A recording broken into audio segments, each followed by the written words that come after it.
I think we have to wait a second or two. Yeah. The first Yeah. foot or two or so on the tape doesn't come on.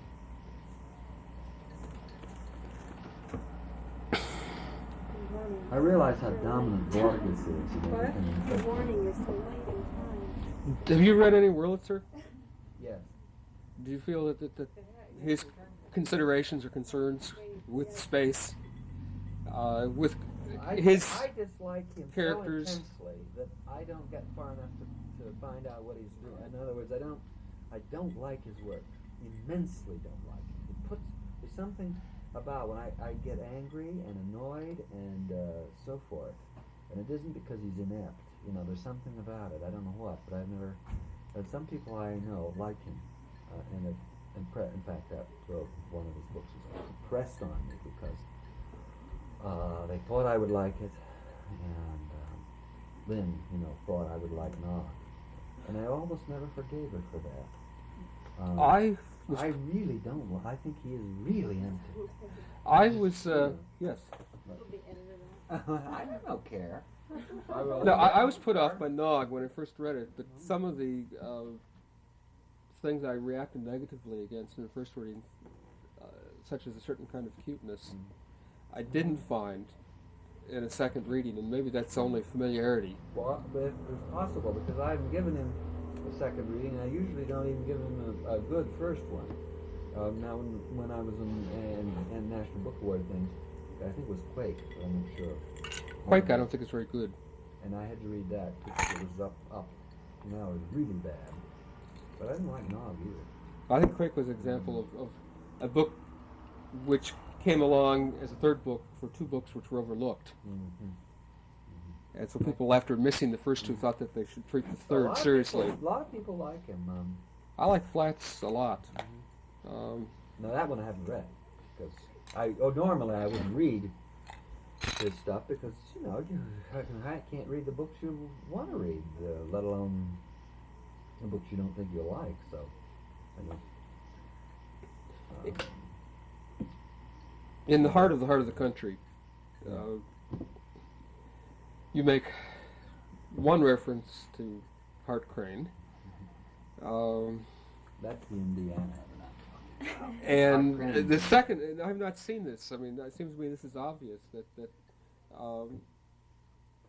the Indiana poem, which you quote in there, is of course from The Bridge, and I've seen comments relating in the heart of the country to Yeats's Sailing to Byzantium.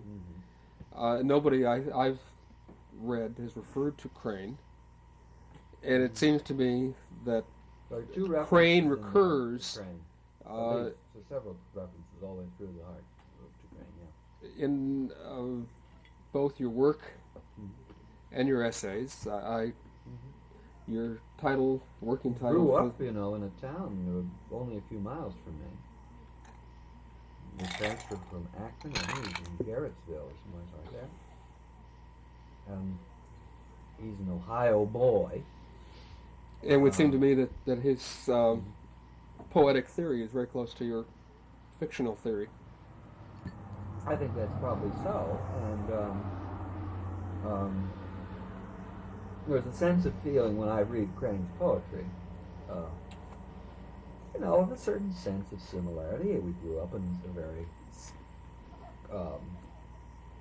similar environment, only miles away, and in environment not only geographically but to some extent familially, and so on. So there's all of that, and then Crane's approach to things.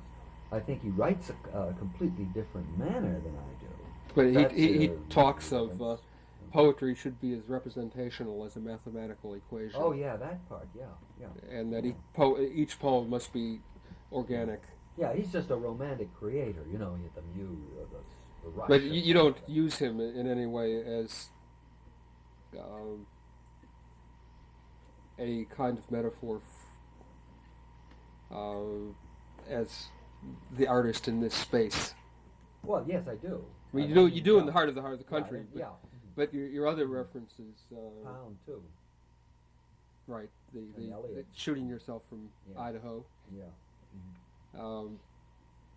But I wonder if there's any accident to the working title of your new novel also being a section of the bridge. Well, there is. It's not an accident. There are relationships, but that's because I suppose Crane and a lot of other people like him are very immersed, in what I'm doing. And it won't be just Crane. There'll be a lot of quite different sorts of stuff. But I think Crane is a kind of easily symbolic figure. Crane would sell his soul for, or sell a town for a good sentence. Yeah, sure. And he makes a perfect example of but in the Hart has a little kind of native pride that is there's a little suggestion because of the people mentioned in passing that contemporary American literature, or modern American, I suppose is the proper designation, is really Midwestern. Most of the good major writers have emerged from the Midwest. The South notwithstanding, there's Faulkner. When you get to the others, it gets a little dubious, but other Southern writers, they're problematic. But that's interesting. Hemingway on through even the dominant doubtfuls. By that I mean Sinclair Lewis's and so forth. It's a Midwestern phenomenon. Paul Metcalf delivered a lecture at Kent State in which he deals with the Midwest and talks about space in the Midwest as a kind of oppressive influence, saying that a great many of the Midwestern writers finally had to leave to breathe. Yeah, and then they write about it. Yeah. Yes. Yeah. Oh, sure. I think that's true. What do you think of Anderson? Just off the cuff. I think he's generally very bad, sentimental, cheap, glib, etc. But he wrote a few very beautiful things. So very few. But that's more than most people do. So, sure. It's not a complaint. Really. So Stein overrates him. Yeah, well, that's because she liked him. And she liked him because he paid attention to what she said when she said it. I mean, she didn't, he was very, took him on pretty well. He's deferential and so forth. But her literary judgments are very wacky because they were so governed by her psychological vain relationships to people. That's not so uncommon. No, it is the rule, I think, sure. One section of your work in progress is titled "Why Windows Are Important to Me." It strikes me that in all your work that you tend to use windows and walls. Windows, of course, as eyes. Bodies as houses, houses as bodies. Is this simply one more comfortable way in which you can deal with drawing analogies which will force revisions, rereadings, re-scenes of your work? It is that, I hope, but it's also one that I happen of the many I don't know, the many that are possible. Possible to me, but possible that you want to explore. I mean, it strikes a rich psychological thing in me. Consequently, I'm prepared to explore it with enthusiasm linguistically. And there is, of course, naturally a relation between your psychological responses to things and your, ability or interest in exploring certain things. And a window is a very important image all the way through my work.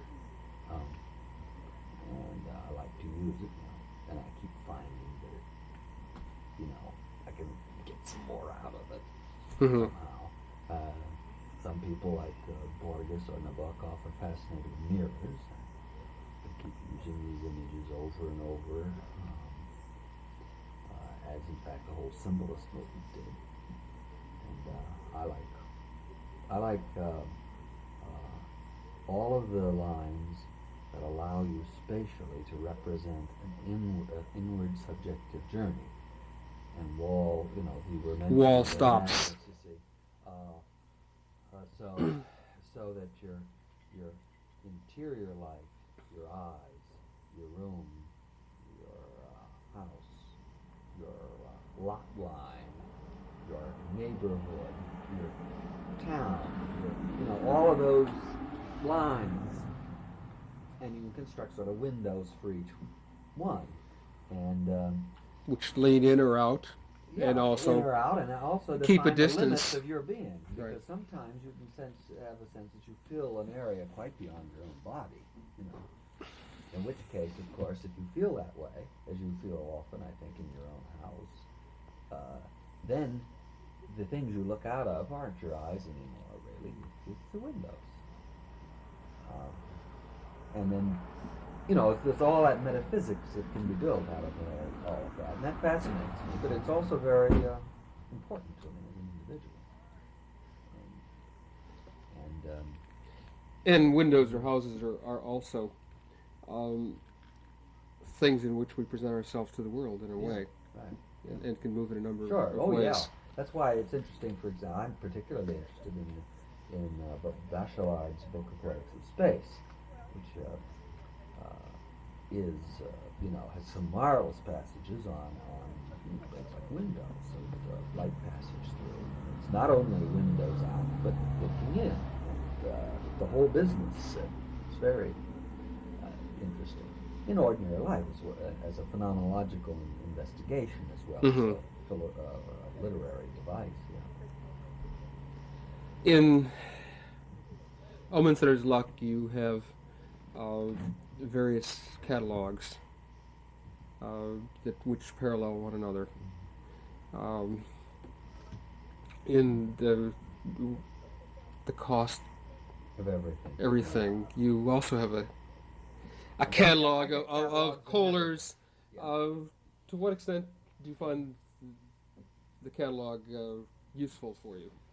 Well, it's almost an obsession. I find myself going into catalogs whether I like it or not. I'm getting worried about it. And I began to ask myself exactly what it was that was driving me into the construction of catalogs, because I don't get very far before that's my catalogs, and there are catalogs in the piece I'm going to read.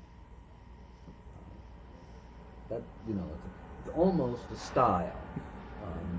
It's almost as if I had my way, the whole damn thing would be just a catalog, And I do think of these things as catalog arias, thinking of the marvelous catalog aria of Don Giovanni. There's listening all the women. So simply take a number of objects, which catalogs are, and to put them together so that they reverberate. Well, yeah, but that's the thing. I began to ask myself, why is it that what gets me into these things? Is it the shopping list kind of thing, where I'm arranging? And I decided that it wasn't. It was a function of condensation, compression, and elision, which I'm very fond of eliding things, so that, you can imagine, take a shopping list, which is in a sense an elided. When at the grocery store, don't forget to buy bread. When at the grocery store, don't forget to buy milk, and so on, But you just put it down, bread, milk. Right? But it stands for a much bigger statement. Mm-hmm. Now, if you want to achieve the maximum economy, then you just put down bread, milk. And what happens at a certain point, as I generate a kind of energy within a story, if it's working at all, is that I want to get to a certain point where the economy can be so complete that all you do is list the things, And then, of course, you start getting interested in order, arrangement, pace, significance of the listed relationships to one another, now stripped and made into a list. But I think that what gets me into catalogs is the sense of being able ultimately to achieve very complete illusions. Just where you're just ticking off things and everything else is understood.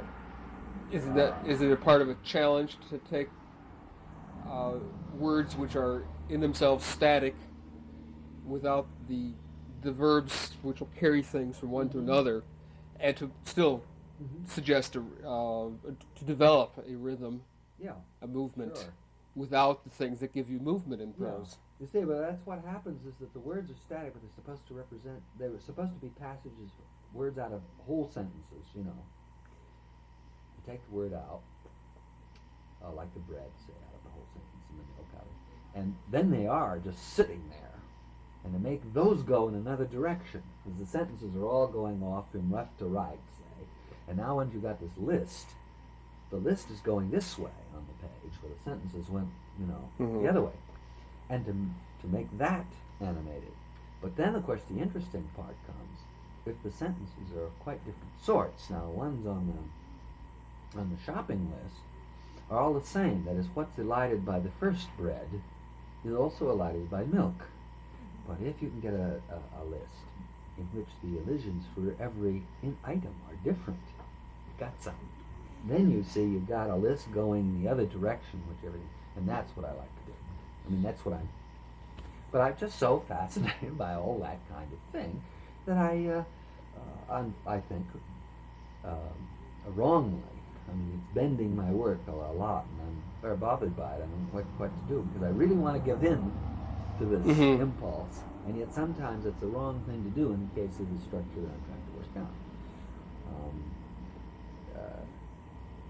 But it is a fascinating, to me, technical problem, because you know, you really can get economy, but what it often sounds like to the ear is a kind of exuberance and extension which isn't economic. You know, you're saying more, and more adding on.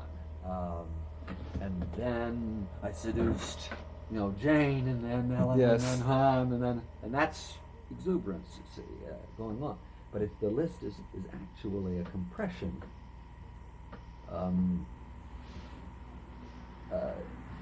so that what sounds sometimes like this spinning off is actually a tightening, and is a function of attempted economy.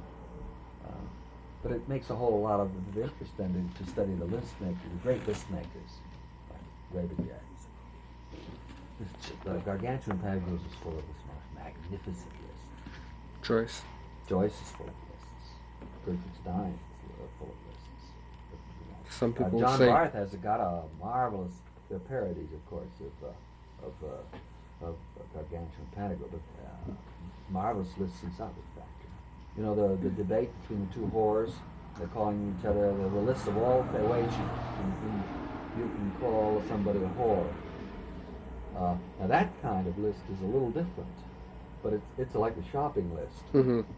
Did you everything find? is in the same sentence, you know. Did you find it more or less of a technical problem in the heart of the country, dealing with shopping lists which were real and not fictional? Oh, yeah. Well, that was one of the stimuli, I suppose, of the piece in the first place. Was the exercise to see if it was possible for me, who tends to fictionalize everything and stay away from his own direct experience and all of that stuff, to deal with what in fact were facts about a place, a real place in the world, and see if I could correct possibly a tendency to run away, or to get too much so, you know, as if like, you can't be near it. And it was, but it became a limitation, like any limitation of form. As you say in afterwards, that one of the limitations of the autobiographical is that it's autobiographical and not artistic. Yeah. I discovered too something about that when you're being autobiographical and trying to be faithful to the things that actually happened, you're probably being more secretive, because when you're, aesthetically secretive about your real nature, because when you are, and that's true whether when you're writing realistically too, in every respect. Because if I decide, let's say, to make the facts of a particular town the way they are, in fact, I'm not making up those facts. If I'm not making the choice of those facts, then they don't reveal me. Every choice that comes entirely from me reveals more of me. So I recite events in my past life. Yes, of course, that gives people an idea that they know something about me, but they don't know what kind of choices I'm making. They don't know what fantasy kind of construction I'm going to do. And so that the things that are most unautobiographical or unnatural or unreal, I suppose is the right word, farther from the way things are projections more from the writer than the other. So if you really want to hide yourself, I suppose you write straight out of a heart. Because then the choices, you can always blame on reality. That's the way it is, so I had to write it that way. It's me, you know. Yes. But if you make up a face and all the characteristics come from your choices, and the only way around that for me has always been to say, to sort of smile with the form demands it. You said that you were concerned somewhat about your use of the catalog. Do you feel any concern at all with your use of the limerick, or do you find the limerick quite useful for your work? Well, I think it's useful, but that's because I try desperately to find uses for it. Because I like to write limericks. So I like to find excuses to use the limericks I write, that's all. If I can find an excuse, and sometimes it's just very, very obvious one, like creating a character who likes to write limericks, you know. How obvious could you get? Have you written a tragical limerick? Yeah. No, but I come, as I say, I come on close.